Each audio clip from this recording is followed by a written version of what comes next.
नमस्कार दोस्तों, मैं अंकुर उपाध्याय स्वागत करता हूं आप सभी का एक बार फिर से अपनी नई वीडियो में। दोस्तों, आप सभी ने एक कहावत जरूर सुनी होगी, बड़ी ही फेमस कहावत है, अपने पैर पे खुद कुल्हाड़ी मारना। सबने सुनी होगी, सबने। अमेरिका ने कुछ ऐसा ही कर दिया है और करंटली अमेरिका की जो सिचुएशन है वो बड़ी खराब दिख रही है। लेकिन मैं यहाँ पे ये भी क्लियर करना चाहूंगा कि अमेरिका की सिचुएशन दिख केवल खराब रही है नहीं। इसको मैं आपके साथ डिटेल में भी अभी डिस्कस करूंगा, एक्सप्लेन करूंगा प्रॉपर रीजंस के साथ। और भारतीय बाजार जो बीते 2 दिनों से इंडेक्स लेवल पे नीचे जरूर जाते हैं लेकिन आके ऊपर खड़े हो जाते हैं। पोर्टफोलियो हालांकि दोनों दिन टूटी है, आज भी और कल भी। लेकिन अगर मैं पर्टिकुलरली निफ्टी की बात करूं तो कल भी हम एक बार 22,400 के पास पहुंचे और फुल्ली रिकवर्ड हो गए, और आज भी हम एक बार 22,400 के नीचे निकले और फुल्ली रिकवर हो गए। अब आगे के लिए एक सवाल उठता है, क्या बॉटम बनाए या बॉटम के आसपास है? चलिए समझते हैं एक करके डिटेल्स में। सबसे पहले अमेरिका को कवर करना चाहूंगा। कल अमेरिका की बढ़िया करके धुलाई हुई, जहां पे डाउ जोन्स करीब 890 पॉइंट क्रैश हो गया, नेस्डेक इंडेक्स करीब 700 पॉइंट्स क्रैश हो गया। परसेंटेज टर्म्स में डाउ 2% टूटा, नेस्डेक 4% टूटा। और ये सब क्यों हुआ? ट्रम्प साहब जो टैरिफ लगा रहे हैं उसकी वजह से इन्फ्लेशन ऊपर आ सकता है, अनएम्प्लॉयमेंट डेटा खराब आया है, यानी कि इकोनॉमी को जरूरत है रेट कट की। बट क्योंकि इन्फ्लेशन ऊपर जा रहा है तो फेड रेट कट नहीं करेगा, तो रिसेशन का खतरा आ रहा है, जिसकी वजह से अमेरिका क्रैश हो गया।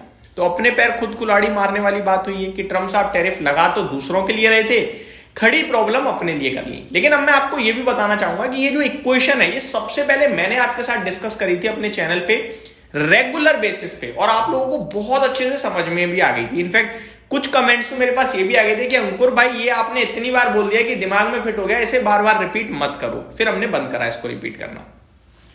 लेकिन अब मैं आपके साथ एक दूसरी इक्वेशन शेयर करता हूं। रिसेशन का खतरा नहीं है यूएस में, ऊपर से दिख रहा है नहीं। अब रिसेशन है, ये कब हमें समझ में आएगा? जब डिमांड काफी लो हो जाए और सप्लाई काफी ज्यादा हो जाए। तो आपको लगता है यार डिमांड नहीं है, मंदी आ रही है मार्केट में, राइट? यहां पे अमेरिका में क्या हुआ है, सप्लाई बहुत ज्यादा बढ़ गई है, डिमांड स्टिल उतनी है। तो डेटा क्या बता रहा है कि ग्रोथ नहीं है, बट सप्लाई बढ़ने के पीछे रीजन क्या है वो कोई बता नहीं रहा है। वो मैं आपके साथ शेयर करता हूं। दोस्तों, ये दुनिया को पता था कि 4 मार्च से मैक्सिको, कनाडा और चाइना पे अतिरिक्त टैरिफ लगने वाला है, जहां पे मैक्सिको और कनाडा पे 25% का और चाइना पे अतिरिक्त 10% का टैरिफ इंपोज हो जाएगा। किसी को यह नहीं पता था कि ये लगने के बाद क्या होगा क्या नहीं होगा। ठीक है, किसी कोई ज्ञानी तो भविष्यवाणी तो कर नहीं सकते, भविष्यवाणी कर सकते हैं बट फ्यूचर तो देख नहीं सकते। तो कंफर्ट जोन में आने के लिए कंपनियों ने क्या करा, 4 मार्च से पहले ही काफी ज्यादा जो प्रोडक्शन, जो माल है वो मंगा लिया, इंपोर्ट कर लिया। इससे क्या हुआ? इससे हुआ ये कि माल बहुत ज्यादा कंपनीज के पास हो गया। डिमांड तो उतनी है, कोई डिमांड तो खिंच नहीं रही है। उन्होंने तो इसलिए मंगाया माल क्योंकि अगले ही महीने आपका टैरिफ लगकर चीज महंगी हो सकती है, तो उस डर से पहले ही खरीद लो। अब मान के चलो, मैं सबसे छोटा एग्जांपल देता हूं। खबर आ जाए कि आज रात 12 बजे से पेट्रोल के दाम 2 रुपए लीटर बढ़ रहे हैं, मात्र 2 रुपए लीटर। ठीक है, लोग कितने ऐसे होते हैं जो जाके पेट्रोल का टैंक फुल करा के आते हैं अपनी गाड़ी में? बहुत सारे लोग ऐसे होते हैं दोस्तों, ट्रस्ट मी। ये तो 2 रुपए की बात है और 25% का टैरिफ लग रहा है, तो लोग क्यों ना ज्यादा से ज्यादा सौदा खरीदें। उन्होंने खरीद लिया। अब वो इंपोर्ट इतना ज्यादा हो गया कि उनके जो माल है ना वो ज्यादा हो गए, तो सरप्लस में चला गया है। तो वो क्या हुआ, डिमांड तो उतनी बनी हुई है लेकिन सप्लाई बहुत हो गई, जिसकी वजह से दिक्कत दिख रही है। बट ऐसा नहीं है कि सप्लाई, डिमांड में कोई कमी है, डिमांड स्टिल उतनी है। उम्मीद करता हूं क्लियर हो गई होंगी चीजें। तो अमेरिका भी आगे चलकर ये चीजें क्लियर कर देगा, बट अभी प्रॉब्लम दिख रही है। अब भारतीय बाजार पे आते हैं। दोस्तों, मैंने जितने भी समय बाजार को देखा है, टॉप और बॉटम हमेशा बनने के बाद पता चलता है, बनने से पहले नहीं पता चलता है। ठीक है, लेकिन मैंने जो नोटिस करा है वो ये है कि जब बॉटम बन रहा होता है या टॉप बन रहा होता है तो बाजार एक चीज पे जरूर ध्यान देना, आप एक चीज जरूर दिखाता है हर बार। पता है क्या?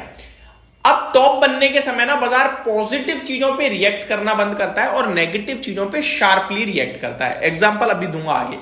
और बॉटम जब बनता है तब नेगेटिव चीजों पे रिएक्ट करना बंद करता है, पॉजिटिव चीजों पे रिएक्ट करना शुरू करता है। अब एग्जांपल से समझाता हूं। जब हम 26,200 पे थे, निफ्टी को छोड़ते हैं, सेक्टर पे आते हैं, ज्यादा अच्छे से समझ में आएगा।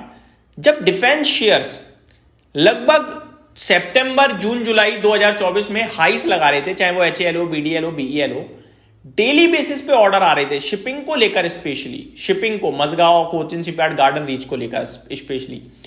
लेकिन क्या ये स्टॉक रिएक्ट कर रहे थे? 47,000 करोड़ के ऑर्डर मिले थे HAL को, कोई रिएक्शन नहीं आया। गैप अप खुला 2%, लास्ट में 3% नीचे बंद हुआ। ये दर्शा रहा था कि पॉजिटिव चीजों पे रिएक्शन नहीं आ रहा है, और वहीं से स्टॉक में गिरावट शुरू हुई। रेलवे स्टॉक्स की बात करें तो इनमें भी इसी प्रकार हुआ। बाजार की बात करें तो उस समय कुछ खराब नहीं दिखता था, सब ठीक दिखता था, लेकिन मार्केट गिरने लगा। दिसंबर में सब खराब दिखना शुरू हुआ तो और ज्यादा गिरे हम।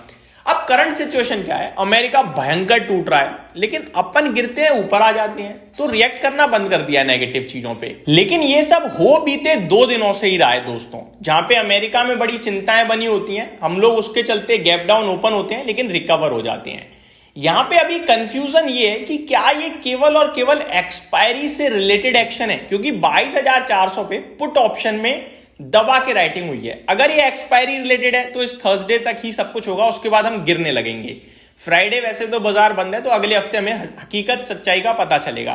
बाकी कोई ऐसी बड़ी नेगेटिव न्यूज अगर पर्टिकुलर भारत के हिसाब से देखें तो आई नहीं है, जो हम ये कह सके कि भैया नेगेटिव पे रिएक्ट करना बंद कर दिया है। तो अभी मुझे नहीं लगता कि बॉटम वगैरह के बारे में सोचना चाहिए। केवल एक ही चीज है कि अमेरिका गिर रहा है,